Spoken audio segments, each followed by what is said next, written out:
पाठ 14 विराम चिन्ह। विराम शब्द का अर्थ है रुकना या ठहरना। जब हम अपनी बात कहते हैं तो उसमें कई बार रुकते हैं तथा कभी-कभी किसी बात पर बल देते हैं। इस प्रकार हम अपने भावों को दूसरों के आगे अधिक बेहतर रूप से स्पष्ट कर सकते हैं।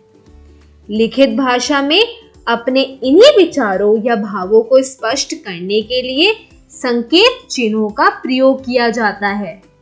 ये संकेत चिन्ह ही विराम चिन्ह कहलाते हैं। विराम चिन्ह भाषा में स्पष्टता लाने में सहायक होते हैं तथा भाषा के सौंदर्य को बढ़ाने में भी मदद करते हैं।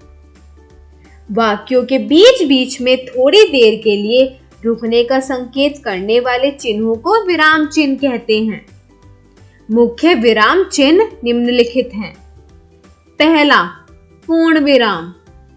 पूर्ण विराम वाक्य के अंत में लगाया जाता है। जब वाक्य पूरा होता है तब इसका प्रयोग करते हैं। जैसे, मैं प्रतिदिन हिंदी पढ़ता हूं। सूर्योदय हो रहा है। दूसरा, अल्प विराम।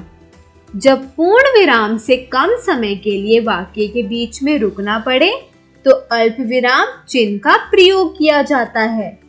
जैसे, मेज पर कलम, पुस्तक और कॉपी रखी है। कविता बाजार गई, फल खरीदे और वापस लौट आई। तीसरा, प्रश्नवाचक चिन्ह।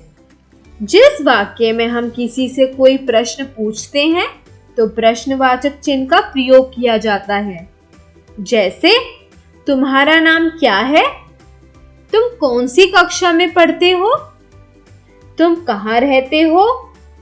तुम्हारे पिताजी क्या हैं? चौथा, विस्मयादि सूचक चिन्ह। मनुष्य के मन में अनेक भाव उठते हैं, जैसे खुशी, भय, दुख, घृणा, आश्चर्य आदि। इन सभी भावों को प्रकट करने के लिए विस्मयादि सूचक चिन्ह का प्रयोग किया जाता है।